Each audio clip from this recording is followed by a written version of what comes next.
মই জনাব বিচাৰিছোঁ এইখিনি মুহূৰ্তত এটা খবৰ যে চিৰিয়াছলি কংগ্ৰেছে বিৰোধীয়ে যদি 2026ৰ নিৰ্বাচনটো ভালদৰে খেলিব খোজে চিৰিয়াছলি ভাবিব হ'ল। কাৰণ মই এই মুহূৰ্তত এটা কথা ক'ব বিচাৰিছোঁ, উজনি অসমত এক প্ৰকাৰ এতিয়া বিজেপিৰ জয় জয়কাৰ, তাত ক'তো বিৰোধীৰ স্থানেই নাই, তেনেকুৱা এক পৰিৱেশৰ সূচনা হৈছে। ডিব্ৰুগড়ত ধূলিচাত হৈছে বিৰোধী।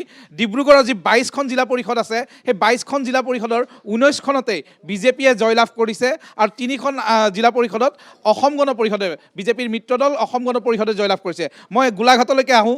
গোলাঘাট জিলাৰ ভোট গণনা সম্পূৰ্ণ হৈছে আৰু গোলাঘাট জিলা পৰিষদৰ 17খনে আচলতে 17খন জিলা পৰিষদেই বিজেপিৰ হাতলৈকে গৈছে। তাৰ সমান্তৰালকৈ আমি কৈছোঁ 3খন আছে অসম গণ পৰিষদৰ। গোলাঘাটৰ পিছত মই আহিছোঁ, গোলাঘাটৰ পিছত মই যোৰহাটলৈকে আহিছোঁ। যোৰহাটৰ আপোনাৰ 16খন জিলা পৰিষদৰ 15খনে বিজেপিয়ে দখল কৰিছে আৰু ইয়াৰ বিপৰীতে অসম গণ পৰিষদে এখন জিলা পৰিষদ দখল কৰিছে। আমি চৰাইদেউলৈকে আহিছোঁ। চৰাইদেউৰ বিৰোধী শূন্য হৈছে, তাতো আপুনি চাব 8খন জিলা পৰিষদৰ 8খনেই বিজেপিয়ে দখল কৰিছে।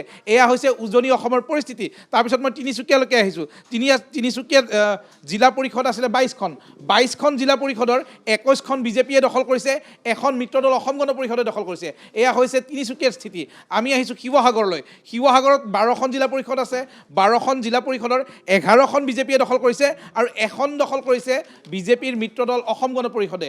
এইদৰে এক প্ৰকাৰ চাবলৈ গ'লে উজনি অসমৰ আটাইকেইখন জিলা পৰিষদ, প্ৰায় 100খন জিলা পৰিষদ উজনি অসমৰ এই জিলাসমূহত আছে।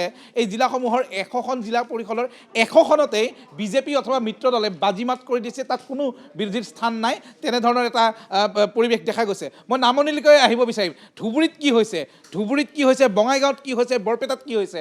মোৰ সৈতে সতীৰ্থ ৰূপম আছে। ৰূপমৰ পৰা মই জানিব বিচাৰিম ধুবুৰীৰ পৰা কেনেধৰণৰ খবৰ আহিছে। লাহে লাহে হয়তো ধুবুৰী, বৰপেটা, বঙাইগাঁও এই আটাইকেইখন জিলাৰে যিবোৰ জিলা পৰিষদৰ খবৰ, সেই খবৰ হয়তো এই মুহূৰ্তত সম্পূৰ্ণ হৈছে। অকণমান জানিব বিচাৰিছোঁ ৰূপম। চাওক অমৰেন্দ্ৰ ডেকা, ধুবুৰীত যি ভোটগণনা প্ৰক্ৰিয়া, সেই ভোটগণনা প্ৰক্ৰিয়া কিছু বিলম্ব হৈছে, কিন্তু এতিয়ালৈকে যিখিনি খবৰ আহিছে ধুবুৰীৰ বিলাসীপাৰা যিটো বিধানসভা সমষ্টি আছে, সেই বিধানসভা সমষ্টিৰ অন্তৰ্গত 4টাকৈ ZPC আছে আৰু 4টা ZPCৰ তাৰে ফলিমাৰী যিটো ZPC, সেই ZPCত কংগ্ৰেছে জয়লাভ কৰিছে। শালকোচা যিটো ZPC, সেই ZPCত বিজেপি জয়লাভ কৰিছে। তাৰ সমান্তৰালভাৱে ৰাণীগঞ্জ যিটো ZPC, সেই ZPCত বিজেপি জয়যুক্ত হৈছে। লক্ষীগঞ্জ যিটো ZPC আছে, তাত কংগ্ৰেছ। তাৰ সমান্তৰালভাৱে যদি চাওঁ, আগমনী যিটো ZPC আছে, সেই ZPCত বিজেপি জয়লাভ কৰিছে আৰু ৰায়দাক যিটো ZPC আছে, তাত কংগ্ৰেছ। অৰ্থাৎ ধুবুৰীত দেখিবলৈ পোৱা গৈছে এতিয়া 50-50 হৈ আছে আৰু বাকীখিনি এতিয়া যিহেতু 20টাকৈ তাত ZPC আছে, গতিকে বাকীখিনি ওলাবলৈ বাকী আছে। তাৰ সমান্তৰালভাৱে যদি আমি চাওঁ, নামনি অসমৰ কথা যিহেতু আপুনি কৈছে, নলবাৰীৰ কথাটো উল্লেখ কৰিব লাগিব। নলবাৰীত 12টাকৈ ZPC আছে আৰু সেই 12টা ZPCৰ ভিতৰত 8টা ZPCত বৰ্তমান বিজেপি জয়যুক্ত হৈছে। মই সেই ZPC কেইটাৰ নাম ক'বলৈ বিচাৰিম যে উত্তৰ নলবাৰী ZPC, উত্তৰ নলবাৰী যিটো ZPC, তাত বিজেপি জয়লাভ কৰিছে। বাহজানী যিটো ZPC, বাহজানীত বিজেপি জয়লাভ কৰিছে। পশ্চিম বৰভাগত বিজেপি জয়লাভ কৰিছে। ঘগ্ৰাপাৰ যিটো ZPC, তাতো বিজেপি জয়লাভ কৰিছে। তাৰ সমান্তৰালভাৱে ধৰ্মপুৰ যিটো ZPC, সেই ধৰ্মপুৰ ZPCত বিজেপি জয়লাভ কৰিছে। বৰক্ষেত্ৰী পশ্চিম যিটো নলবাৰী যিটো আছে, তাত কংগ্ৰেছে জয়লাভ কৰিবলৈ সক্ষম হৈছে। টিহু যিটো ZPC আছে, তাত বিজেপিৰ ৰুবি দাস নামৰ যিগৰাকী প্ৰাৰ্থী, সেই প্ৰাৰ্থীগৰাকীয়ে জয়লাভ কৰিছে। মধুপুৰ ZPCত বিজেপিয়ে জয়লাভ কৰিছে। তাৰ সমান্তৰালভাৱে বৰভাগ যিটো ZPC আছে, তাত বিজেপিয়ে। মুকালমুৱাৰ যিটো ZPC আছে, সেই ZPCত বিজেপি। তাৰ আনফালে যদি দেখিবলৈ পোৱা যায় গৈছে যে পশ্চিম বৰক্ষেত্ৰী যিটো ধৰ্মপুৰ যিটো ZPC, তাত কংগ্ৰেছ। অৰ্থাৎ 8টা ZPCত এতিয়া দেখিবলৈ পোৱা গৈছে বিজেপিয়ে জয়যুক্ত হ'বলৈ সক্ষম হৈছে। 2টাত মাত্ৰ কংগ্ৰেছে জয়লাভ কৰিবলৈ সক্ষম হৈছে। এইসমূহৰ প্ৰতি লক্ষ্য কৰি এটা কথা স্পষ্ট হৈছে যে নামনি অসমত যিহেতু কংগ্ৰেছৰ দুৰ্গ বুলি এটা সময়ত কোৱা হৈছিল, তাৰ সমান্তৰালভাৱে ধুবুৰীৰ কথাটো যদি আপুনি কয়, ধুবুৰীত দেখিবলৈ পোৱা গৈছিল AIUDF আৰু কংগ্ৰেছৰ ধুবুৰীতো লোকসভা নিৰ্বাচনত কংগ্ৰেছে শত্ৰুশূন্য কৰি পেলাইছিলে, শত্ৰুশূন্য ধুবুৰী হৈ গৈছিলে আৰু সেই ধুবুৰীতে এতিয়া আজিৰ ফলাফল কিন্তু চাব গ'লে কংগ্ৰেছ যদিও কেইবাখনো জিলা পৰিষদত জয়লাভ কৰিছে বা অগ্ৰগতি লাভ কৰি আছে, কিন্তু একেবাৰে তেওঁলোক প্ৰত্যাহ্বান মুক্ত নহয়, তাতো কিন্তু প্ৰত্যাহ্বান আছে আৰু নতুন প্ৰত্যাহ্বান হিচাপে ক'ৰবাত সেই নামনি অসমৰ বিভিন্ন স্থানত ক'ৰবাত ৰাইজৰ দলৰ উত্থান হৈছে নেকি? ৰাইজৰ দলৰ স্থিতিটো কেনেকুৱা? ৰূপম? চাওক ধুবুৰীত বিশেষকৈ দেখিবলৈ পোৱা গৈছে ৰাইজৰ দলেও বহুকেইটা, কাৰণ এতিয়া মাত্ৰ ছটা ZPCতহে ফলাফল ওলাইছে, বাকী প্ৰায় 16টা ZPCৰ ফলাফল এতিয়াও ওলাবলৈ বাকী আছে। গতিকে তাত দেখিবলৈ পোৱা গৈছে ৰাইজৰ দলৰ প্ৰাৰ্থী তাত প্ৰক্ষেপ কৰিছিল, কাৰণ ৰাইজৰ দলৰ যেতিয়া অখিল গগৈ ডাঙৰীয়াই তাত যেতিয়া নিৰ্বাচনী প্ৰচাৰ চলাবলৈ গৈছিল, সেই সময়ত দেখিবলৈ পোৱা গৈছিল এক প্ৰকাৰ হিলদল ভাঙি সেই যি সংখ্যালঘু অধ্যুষিত অঞ্চলৰ যিসকল জনতা, সেই জনতা ওলাই আহিছিল। গতিকে তাতো কিছু আচলতে বিজেপি প্ৰত্যাহ্বানৰ সন্মুখীন হ'ব। কিন্তু এটা কথা ক'ব লাগিব যে লোকসভা নিৰ্বাচনত সমগ্ৰ দেশৰ ভিতৰতে ৰকিবুল হুছেইনে আটাইতকৈ বেছি ভোটত জয়লাভ কৰিছিল। গতিকে ৰকিবুল হুছেইনৰ যিটো দুৰ্গ লোকসভা সমষ্টিত লোকসভাৰ নিৰ্বাচনত দেখিবলৈ পাইছিলোঁ, সেই সময়ছোৱাৰ যিটো প্ৰেক্ষাপট, সেই প্ৰেক্ষাপট কিন্তু এতিয়া সলনি হৈছে। এতিয়া দেখিবলৈ পোৱা গৈছে ৰাইজৰ দলৰ প্ৰাৰ্থী তাৰ সমান্তৰালভাৱে বিজেপিৰ প্ৰাৰ্থীয়ে তাত লিড লোৱা পৰিলক্ষিত হৈছে। 14টা ক'ৰবাত বিৰোধীৰ মাজত আপোনাৰ নাক কাটি সতিনীৰ যাত্ৰা ভংগ কৰা যিটো পৰিৱেশ, সেই পৰিৱেশটোৱে বিৰাজ কৰি আছে নেকি? যিটো আমি বিধানসভাত দেখিছোঁ, যিটো আমি অন্যান্য নিৰ্বাচনত দেখিছোঁ, সেই একে পৰিৱেশ বিৰাজ কৰি আছে নেকি?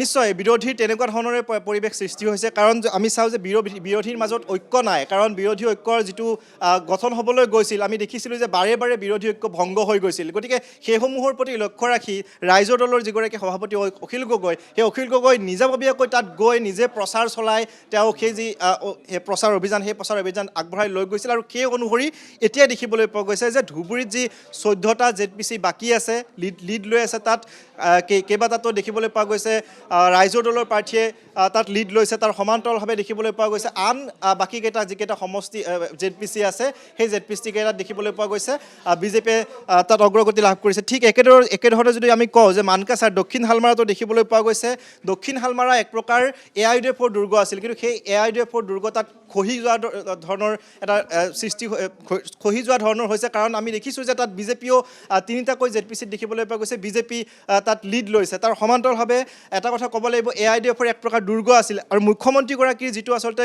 প্ৰায়ে তেওঁ দেখিবলৈ পোৱা গৈছে যে প্ৰত্যেকখন অকণমান ৰখাই লৈছোঁ। মই লাহৰীঘাটৰ মোৰ খবৰ আহিছে, লাহৰীঘাটৰ যিটো সমষ্টি সাপেক্ষে তাত 4টা জিলা পৰিষদ আছিলে, 4টা জিলা পৰিষদৰ এতিয়া মোৰ তাত যি খবৰ আছে, তাত লাহৰীঘাট জিলা পৰিষদ, তাৰ সৈতে মৈৰাবাৰী আৰু ভোৰবন্ধা, এই 3টা জিলা পৰিষদত কংগ্ৰেছৰ প্ৰাৰ্থীয়ে অগ্ৰগতি লাভ কৰি আছে। আৰু এটা জিলা পৰিষদ আছিলে, সেই জিলা পৰিষদটোত নিৰ্দলীয় প্ৰাৰ্থীয়ে অগ্ৰগতি লাভ কৰি আছে।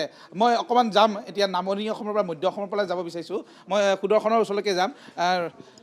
নগাঁও আৰু মৰিগাঁও লগতে হোজাই, এই জিলাকেইখনৰ পৰা কেনেধৰণৰ খবৰ আহিছে?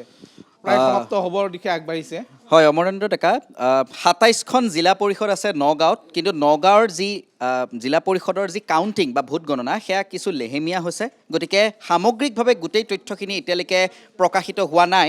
আমাৰ হাতত আহি পৰা যিখিনি তথ্য, সেই তথ্য অনুসৰি এতিয়ালৈকে কলিয়াবৰৰ অধীনৰ যি 4খন আছিল, সেই 4খনৰ 2খন ইতিমধ্যে বিনা প্ৰতিদ্বন্দ্বিতাৰে জয়ী হৈছিল।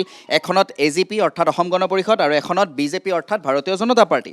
আৰু যি 2খন আছিল, সেই 2খনত জয়লাভ কৰিছে অসম গণ পৰিষদে। অৰ্থাৎ কলিয়াবৰত একচেটীয়া যি আধিপত্য, সেই একচেটীয়া আধিপত্য এতিয়াও বৰ্তাই ৰাখিবলৈ সক্ষম হৈছে অসম গণ পৰিষদে। তাৰ বাহিৰে বাকী যিকেইখন আসনৰ তথ্য, সেই তথ্যখিনি লাহে লাহে আহি আছে, আৰু আমি পৰৱৰ্তী সময়ত সেইখিনি তথ্য জনাবলৈ সক্ষম হ'ম। তাৰ বাহিৰে যদি আমি লক্ষ্য কৰোঁ মৰিগাঁৱত, তেনেহ'লে মৰিগাঁৱৰ তথ্যসমূহো প্ৰায় একেধৰণৰ। অগ্ৰগতি এতিয়াও দেখিবলৈ পোৱা গৈছে ভাৰতীয় জনতা পাৰ্টীৰ আছে। কেৱল হোজাই জিলাতহে 7খন যি জিলা পৰিষদৰ আসন, সেই 7খন আসন লাভ কৰিছে বিজেপিয়ে আৰু 5খন আসন লাভ কৰিছে কংগ্ৰেছে। তাত হোজাইৰ কিন্তু যি আঞ্চলিক পঞ্চায়ত, সেই আঞ্চলিক পঞ্চায়তত কিন্তু বিজেপিক চেৰ পেলাই কংগ্ৰেছে অধিক আসন লাভ কৰিবলৈ সক্ষম হৈছে বৰ্তমান সময়লৈকে। সামগ্ৰিকভাৱে যি সম্পূৰ্ণ তথ্য, সেই তথ্যখিনি অহাৰ পাছত আমি আৰু অধিক ভালকৈ জনাবলৈ পাৰিম। কিন্তু ইয়াত থকা এটা বিন্নাকান্দি সমষ্টি বুলি আছে, সেই বিন্নাকান্দি সমষ্টিটো কোৱা হয় যে AIUDFৰ দুৰ্গ। সেই AIUDFৰ দুৰ্গত কিন্তু এইবাৰ আঘাত সানিছে কংগ্ৰেছে। তাত ধূলিসাৎ হৈ গৈছে AIUDF, আৰু তাত কংগ্ৰেছেহে বাজিমাত কৰা পৰিলক্ষিত হৈছে। এতিয়াহে যদি আমি বৰাক ভেলী অৰ্থাৎ বৰাক উপত্যকাৰ দিশেৰে যাওঁ, তেনেহ'লে আমি দেখিম যে কাছাৰৰ যি শেহতীয়া ফলাফল, তাত 23খন আসনৰ বাবে প্ৰতিদ্বন্দ্বিতা হৈছিল। 2খন আসন ইতিমধ্যে বিজেপিয়ে জয়লাভ কৰিছিল। তাৰে ভিতৰত প্ৰতিদ্বন্দ্বিতা হোৱা 14খনকৈ আসন বিজেপিয়ে লাভ কৰিছে, অৰ্থাৎ সমুদায় 16খনকৈ আসন লাভ কৰিবলৈ সক্ষম হৈছে বিজেপিয়ে। কংগ্ৰেছে লাভ কৰিছে 7খন আসন, আৰু নিৰ্দলীয়ে পাইছে তাত 2খনকৈ আসন। যিহেতু তৃণমূল কংগ্ৰেছ বৰাক উপত্যকাত মূলতঃ গুৰুত্ব দিয়ে, সেই দলটো বৰ্তি থকা বুলি এক প্ৰকাৰ ক'ব পাৰি, কিন্তু তাত তৃণমূল কংগ্ৰেছ প্ৰায় ধূলিসাৎ হৈ গৈছে।